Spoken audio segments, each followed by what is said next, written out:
Good evening and welcome to Hit the Puck. I'm your host and founder, Tally Campbell, here still on radio broadcasting. The first camera production will be Saturday, April 17th, when Hit the Puck premieres on a special edition of the NHL's 2010 playoff predictions. We have a couple guests coming on the show, Tanya Brzovic and Chris Cannon, and possibly some others on the show. But the question is surrounding right now is, what if the NHL playoffs started today? What would the playoff race look like? Well, for the western side, it would be seed number 1 versus seed number 8. That would be the Chicago Blackhawks taking on the Detroit Red Wings. For seed number 2, the San Jose Sharks be taking on seed number 7, the Nashville Predators, while the Vancouver Canucks take on the Los Angeles Kings, and seed number 4, the Phoenix Coyotes, with an impressive season this year, would take on seed number 5, the Colorado Avalanche. Teams still in contention of now, with 0 points behind 8th seeded team Detroit Calgary Flames, with 4 points behind Detroit, the St. Louis Blues. With 6 points, Dallas Stars, Anaheim Ducks, and the Minnesota Wild are 7 points behind Detroit, and unlikely to make the playoffs, but still in contention with 12 points behind the leader, 8th-seeded Detroit, is the Columbus Blue Jackets. And now the NHL's Eastern side playoff race would look at this. The Washington Capitals would take on the number 8th-seeded team with Tim Thomas, Boston Bruins. Sidney Crosby and his club, the Pittsburgh Penguins, would take on Mike Camilleri and their team, the Montreal Canadiens, in a 2 versus 7 seed. Ryan Mill and the Buffalo Sabres would take on number 6-seeded Ottawa Senators. Martin Brodeur and his Devils would take on 5th seed Mike Richards and his Flyers. Still in contention to make the playoff spot with 3 points behind Boston are Atlanta Thrashers and New York Rangers. With 6 points behind Boston are the Tampa Bay Lightning, Carolina Hurricanes, and the New York Islanders. With 7 points behind Boston are the Florida Panthers, and unlikely to make the playoffs but still have a contention is the upbounding Toronto Maple Leafs with 12 points behind the Boston Bruins. Heading into NHL news right now, the Vancouver Canucks locked up one of their top players on Friday as Ryan Kesler agreed to terms on a 6-year contract extension. The deal will keep him to the club throughout the 2015-16 season. The deal will pay Kesler $5 million per season. Currently, Kesler has 21 goals, 45 assists, and a +3 rating over 71 games this season. The 25-year-old has notched 20 or more goals in the last 3 campaigns. At the 2010 Winter Games in Vancouver, Kesler held the United States to a silver medal. The Canucks selected Kesler in the first round, 23rd overall of the 2003 entry draft.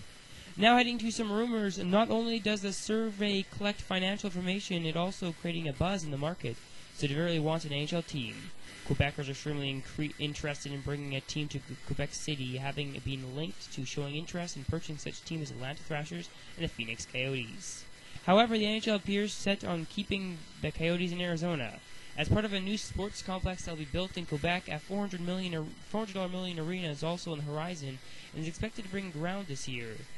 Quebecer, an international communication company based in Montreal, is trying to determine if Quebec can properly support an NHL franchise. Andre Rochelle, a University of Laval marketing expert, has been hired by Quebecer to conduct a survey to gauge the interest and sustainability in the market. Which would definitely be interesting for us Canadians to have another Canadian team, which would also be another contention for us, maybe winning Stanley Cup. We haven't won the Stanley Cup Canadian team in quite some time. The 2010 playoffs could be another chance. We hope so. And good luck to those Quebecers who hopefully will get a team soon enough. And now into NHL news. The Carolina Hurricanes goaltender Manny Legacy appeared to injure his knee in Saturday's game against the Pittsburgh Penguins. Legacy had made 8 saves on 8 shots in 27 minutes and 32 seconds of play before leaving the game. He was replaced by Justin Peters. And now you all may know the game currently going on right now between the Chicago Blackhawks and the Phoenix Coyotes. If you're listening to Radio KFY AM radio, you may be hearing a familiar voice. That's right. Scotty Upshaw's knee injury will keep him out of action indefinitely, so is lending his talents to the Phoenix Coyotes in another manner. Upshaw will serve as the radio color analyst alongside play-by-play announcer Bob Henry as during the broadcast of the Coyotes-Chicago Blackhawks game on Saturday. The game will broadcast on KFYI AM radio. Tampa Bay Lightning captain Vincent Lecavalier spoke candidly this week on various topics ranging from Pittsburgh's Matt Cooks to the current state of his hockey club as a guest of NHL Live last week. Lecavalier was forced to undergo shoulder surgery in 2008 after taking a hit from Cook. who played for Washington during the 2007-2008 season, rather. Cook's most recent hit on Boston Bruins Mark Savard on March 7 left the Bruins playmaker concussed and likely out for the remainder of the season. It was a hit that didn't sit well with Vincent Lecavalier. I've seen the hit numerous times, and I just don't know that a player like Matt Cook knew exactly what he was doing, coming in with his shoulder. Lecavalier said he had plenty of time to move out of the way, but that's the type of player he is. Matt Cook is a dirty player, and he's been doing it throughout his career. It doesn't surprise me that he would make a hit like that.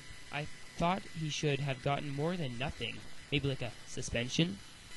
And it is a busy day in the NHL here on Saturday. There's a lot of NHL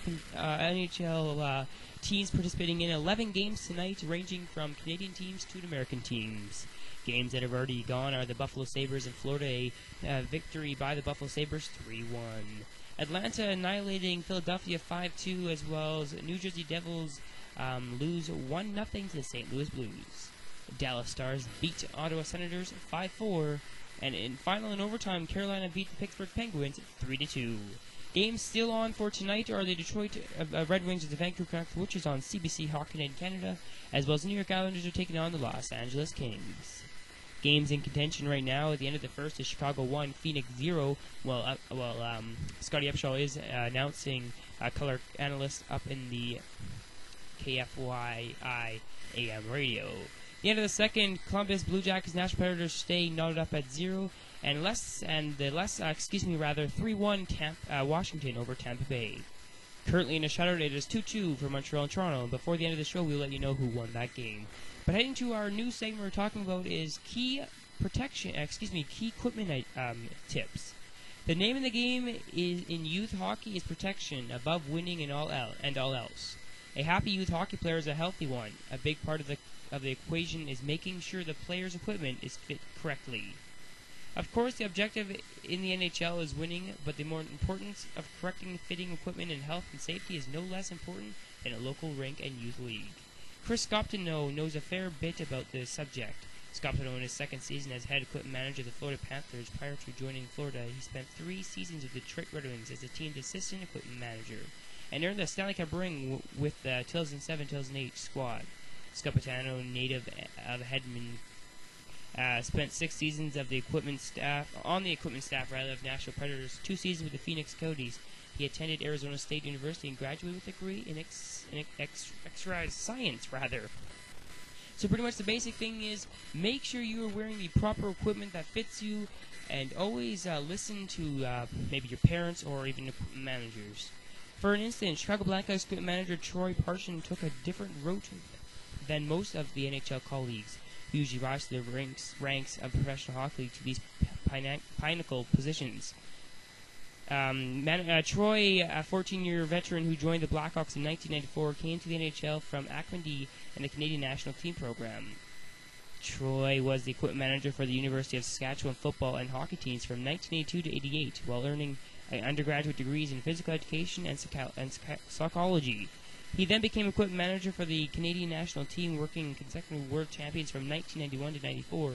Troy was Canada's equipment manager at the 92 and 94 Winter Olympic Games and the 2004 World Championship. He also worked the 2003 NHL All-Star Game. The biggest key we'll be working on this season of Hit the Puck is make sure you have the proper equipment that properly fits you and protects you. Not because it's stylish or nothing, make sure it properly fits and is properly protecting you. And now back to the game we told you about earlier that was in shootout was Toronto Maple Leafs and the Montreal Canadiens. 3-2 for the Toronto Maple Leafs in shootout. Phil Kessel from Toronto missed. Andrew Kunzen of Montreal scored. Nikolai Kuhlman of Toronto scored. Scott Gomez of Montreal missed. And John Mitchell scored from Toronto. Brian John had a score, but it was a save. So that makes it Toronto winning with only 11 points from Boston now.